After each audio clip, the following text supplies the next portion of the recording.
पढ़ाई के बाद उन्होंने जॉब किया, फिर अपने परिवार के बिज़नेसेस की वजह से जॉब नहीं कर पाए, फिर उन्होंने टीचिंग प्रोफ़ेशन में आए, फिर ये बिज़नेस किया और एक परिवार सँभालते हुए किस तरीके से उन्होंने इस बिज़नेस को बिल्ड किया। बहुत 10 मिनट में कॉम्पैक्ट रूप से वो इस पूरी कहानी को यहाँ पर समेटे ताकि हमें होप मिले। मैं आप सबकी तालियों के बीच में एक से इनवाइट करना चाहता हूँ ज़ोरदार तालियों से गुनिका सोनी, वाराणसी से। थैंक यू सो मच भैया। ठीक है, आप सबसे दोबारा मिलके ना बहुत बहुत अच्छा लग रहा है। देखिए फ्रेंड्स, मैं आज कुछ आपके साथ ड्रीम्स को लेके बात करूंगी, क्योंकि ये जो पूरा बिजनेस है ना, ड्रीम्स पे बेस्ड है। आप में से कितने लोग सपने देखते हैं? सब लोग देखते हैं ना, एवरीवन। पर कई लोगों के सपने बहुत छोटे होते हैं और कई लोगों के बहुत बड़े होते हैं। अगर छोटा सपना पूरा भी हो जाए ना, एक पल की खुशी मिलती है। पर जब बड़ा सपना के लिए हम लोग काम करते हैं, उसको चेस करते हैं, कि जर्नी में जो खुशी मिलती है ना, वो सबसे अलग होती है। फ्रेंड्स, मैं अभी तक की अपनी जर्नी में ना 3 तरह की लेडीज से मिली हूँ। फर्स्ट कैटेगरी जो लेडीज होती है ना, उनके छोटे-छोटे से सपने होते हैं। सेकंड कैटेगरी की लेडीज के सपने ही नहीं होते। उनको कहीं न कहीं पे वो अपने आप को लायबिलिटी समझती हैं। तो रियली जो थर्ड कैटेगरी की लेडीज होती है ना, वो रियल फाइटर लेडीज होती हैं। उनकी लाइफ में एक बहुत बड़ा बर्निंग डिज़ायर होता है। वो अपनी लाइफ में बहुत बड़े सपने को, बहुत बड़े गोल को चेस करती हैं। तो इस बिज़नेस में ना हमें वैसे ही फाइटर लेडीज की नीड है, जिनकी लाइफ में एक बहुत बड़ा बर्निंग डिज़ायर है। वो अपनी लाइफ में कुछ अलग चाहती हैं। फ्रेंड्स, इमोशनल ड्रीम में बहुत पावर होती है। इतनी पावर होती है ना कि एक माँ अपने बच्चे को बचाने के लिए ट्रक को भी उठा सकती है। ये पूरा खेल इमोशनल ड्रीम का है। इनफैक्ट मेरी भी लाइफ का एक इमोशनल ड्रीम था जब मैं छोटी थी ना, मुझे लगता था कि इनफैक्ट ये सारा ये प्लेटफ़ॉर्म, ये स्टेज, ये सब कुछ ना मुझे अपने ड्रीम्स में बचपन ही में दिखता था।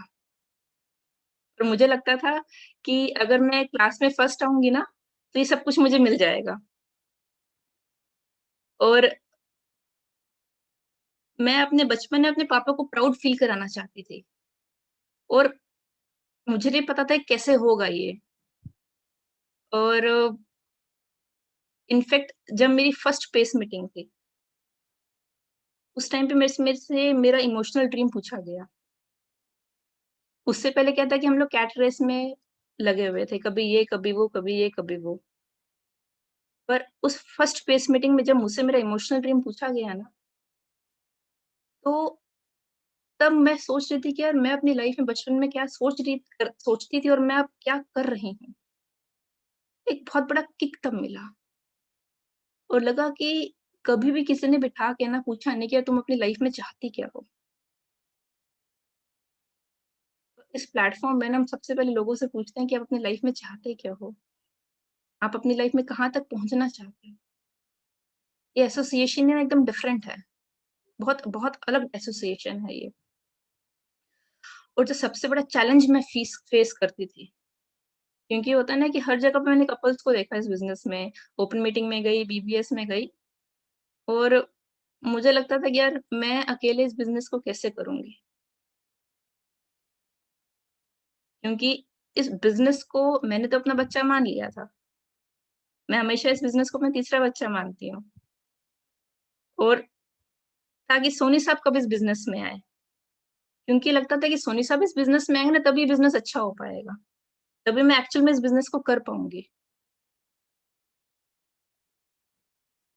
पर मुझको तो ये बिज़नेस करना था, कैसे करूँ? समझ में नहीं आता था। एसोसिएशन बहुत बड़ा रोल प्ले करती है फ्रेंड्स। एक ओपन मीटिंग में मैं गई, वहाँ पे हर जगह ना कपल्स को देख रही थी और बहुत इमोशनल हो गई थी और आधी ओपन मीटिंग छोड़ के ना वापस जा रही थी और फर-फर ना आँसू गिर रहे थे मेरे। उस टाइम पे मनोज भैया ने मुझे देख लिया और भैया ने पूछा क्या हुआ? मैंने बोला कि भैया मैं कैसे सोनी साहब कब इस बिज़नेस में आएँगे, मैं कैसे करूँ इस बिज़नेस को? उस टाइम पे मनोज भाई ने बोला, "गुलिका, तुम्हारे कारण अगर मुझे कन्याकुमारी भी जाना पड़ेगा ना, मैं जाऊँगा।" तो उस पल एहसास हुआ कि मुझे ये बिज़नेस करना है। मेरा जो डिसीज़न था ना एकदम पक्के वाला, कोई चाह के भी नहीं तोड़ सकता। वैसा डिसीज़न आपको लाइफ़ में लेना पड़ेगा। वैसी क्लैरिटी आपको लाइफ़ में लानी पड़ेगी। उस पल एहसास हुआ कि मुझे लगा कि मेरे फादर मेरे सामने खड़े हुए हैं। अभी मेरे पापा नहीं हैं। मैं ज़िंदगी में कुछ भी पाऊँगी ना अपने पापा के कारण पाऊँगी। और वो बहुत सारी ब्लेसिंग्स मुझे दे रहे हैं, मुझे पता है। उस पल लगा कि मेरे पापा नहीं हैं, पर मैं वो खुशी जो अपने पापा को नहीं दे पाई ना, मनोज भैया भाभी को देना चाहती हूँ। उनको प्राउड फ़ील कराना चाहती हूँ। ज़िंदगी का वो पल था ना, उसके बाद मैंने कभी मुड़ के नहीं देखा। मुझे लगा कि बस मुझे अब करना है, चाहे कुछ भी हो जाए। और इनफैक्ट जो ये मेरा चैलेंज था ना, मेरे लिए ब्लेसिंग में कन्वर्ट हो गया।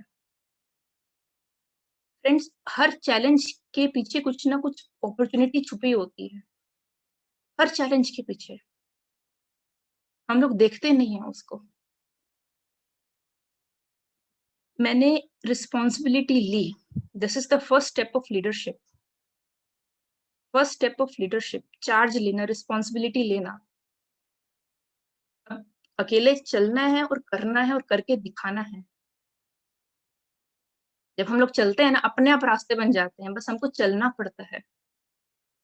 मैं फ्रंट एंड पे आई, सेल्फ चार्ज लिया, सेल्फ डिसीजन लिया, सेल्फ रिस्क लिया, सब कुछ लिया। और इनफैक्ट इन सब चीज़ों ने ना मुझे, मैं खुद इम्प्रूव हुई। मेरे अंदर खुद इम्प्रूवमेंट आई। मैं हर चीज़ को मैनेज करने लगी, टाइम को मैनेज करना सीखा, फैमिली को मैनेज करना सीखा। पूरा खेल तो मैनेजमेंट का है फ्रेंड्स। पूरा खेल यहाँ पे चलता है। जिस दिन आप अपने दिमाग को मैनेज करना सीख जाएँगे ना, हर इम्पॉसिबल को भी पॉसिबल कर देंगे।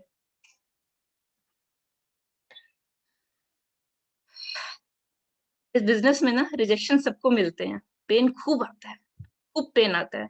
मेरी लाइफ में भी खूब रिजेक्शन, खूब पेन मुझे मिलता था।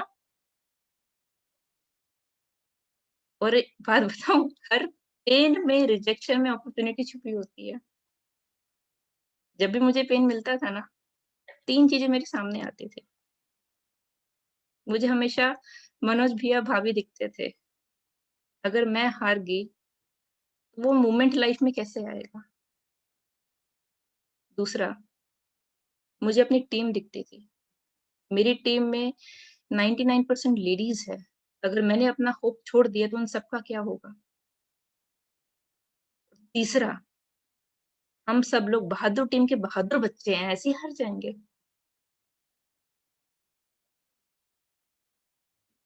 हर पेन से झुलस लेती थी, लड़ लेती थी और आगे बढ़ती थी।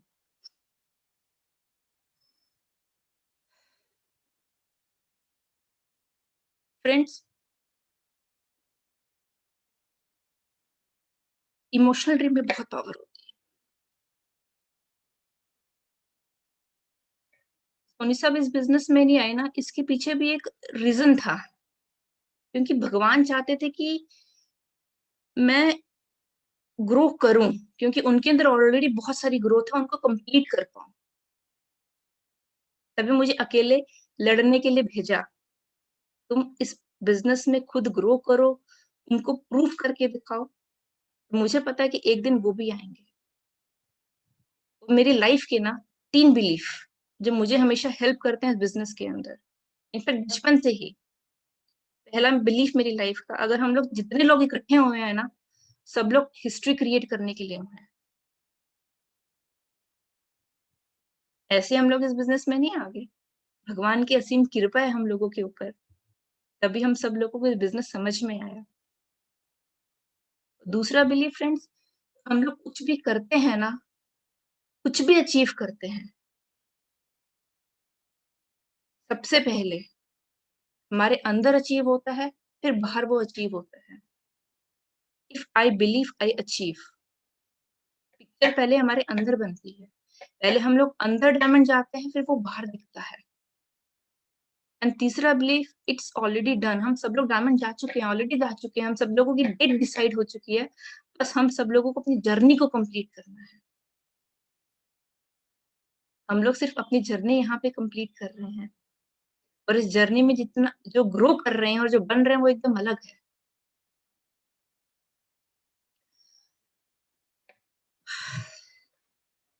और बहुत लोग ना मुझसे पूछते हैं, "तुनिका इतना पैसा कमा के क्या करोगी?"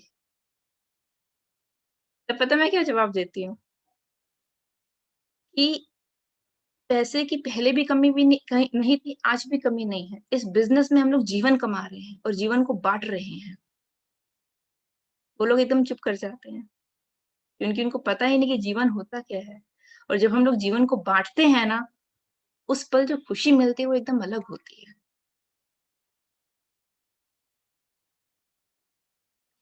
बड़ी अच्छी बात बताती हूँ आपको, ये पूरा बिज़नेस ही ना फ्रेंड्स, आई और वी का खेल है।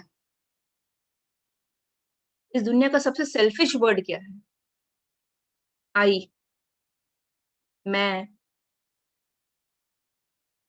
इस बिज़नेस में सबसे पहले आपको अपने आई को खत्म करना होगा। अगर आपने अपने आई को खत्म नहीं किया ना, आप आउट हो जाएँगे। तो आई कैसे खत्म होगा, ईगो कैसे डिसॉल्व होगा? जब आप लाइफ़ को देखेंगे, जब आप वी में कन्वर्ट हो जाएँगे। फ्रेंड्स, डायमंड जाना बहुत मुश्किल है। मुझे डायमंड जाना है बहुत मुश्किल है, पर 6 लोगों को प्लैटिनम लेके जाना बहुत आसान है। यहाँ पे वी आ गया। वी मीन्स हम टीम को रिप्रेज़ेंट कर रहे हैं। टीम के साथ चलना है, टीम को साथ लेके जाना है। इस बिज़नेस में आपको जीना पड़ेगा, एसोसिएशन में आपको जीना पड़ेगा। फ्रेंड्स, हम लोग होता है ना कि हम लोगों को हमेशा बोला जाता है कि बुक्स पढ़ें, उसके पीछे क्या चीज़ है? एक होता है कि हम लोग बुक्स पढ़ते हैं और उसकी इन्फॉर्मेशन को शेयर करते हैं, उसको इन्फॉर्मेशन शेयरिंग बोलते हैं। एक होता है कि हम लोग उस चीज़ में जीते हैं और अपने जीवन में इम्प्लीमेंट करते हैं, उसको लर्निंग शेयरिंग बोलते हैं। जब हम लोग इन्फॉर्मेशन शेयर करते हैं ना, उसको अनुमान बोलते हैं। जब हम अपने जीवन को शेयर करते हैं, उसको अनुभव बोलते हैं। फ्रेंड्स, हम सब लोग अपनी कहानी लिख रहे हैं इस बिज़नेस में और जितना पेन, जितना रिजेक्शन हम लोगों को मिलेगा ना, उतनी ही अच्छी कहानी हम लोग अपने अंदर लिख रहे हैं। अंदर भी हमारी किताब खुल जाती है। हम अंदर अपनी कहानी लिखते हैं और जब उस कहानी को शेयर करते हैं ना, उसमें असली खुशी मिलती है। उसको हम ईक्यू और एसक्यू बोलते हैं। और इस बिज़नेस को आपको किस लेवल पे करना है? कॉन्शियस लेवल पे या फिर सबकॉन्शियस लेवल पे? एक बात पूछूं? आप अपने बच्चे को कैसे प्यार करते हैं? दिल से, दिमाग से? हुँ? दिल से। इस बिज़नेस को भी दिल से करना पड़ेगा, सबकॉन्शियस लेवल पे लेके जाके करना पड़ेगा। जब तक ये बिज़नेस आपके दिल में नहीं जाएगा ना, तब तक बड़ा बिज़नेस आप लोग नहीं कर सकते। एन एटीट्यूड ऑफ ग्रैटिट्यूड, हमेशा थैंक्स बोलिए। मैं हमेशा थैंक्स बोलती हूँ भगवान को, ये अपॉर्च्युनिटी मुझे दिखाई और मुझे समझ में आई और उस पल मेरा कॉमन सेंस काम किया।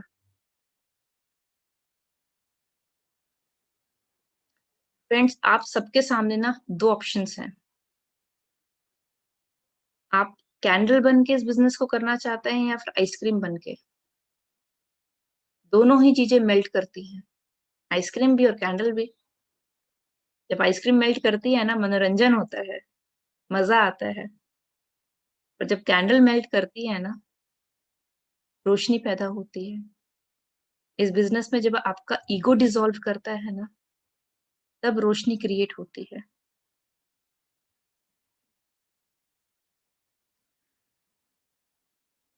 दिल से इस बिज़नेस को करिए। अपनी पेन को अपनी ताकत बनाइए, बढ़ते जाइए।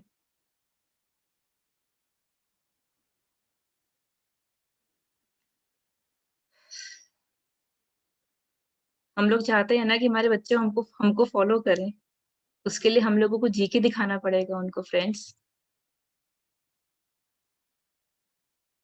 इस बिज़नेस में आप लोग जो बनते हैं ना एकदम अनमोल है, उसकी कोई वैल्यू ही नहीं हम लोग कर सकते।